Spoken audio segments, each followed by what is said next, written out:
សូរិយារៀបរលត់ផុតទៅហើយ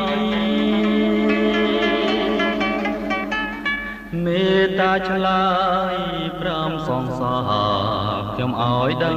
ផង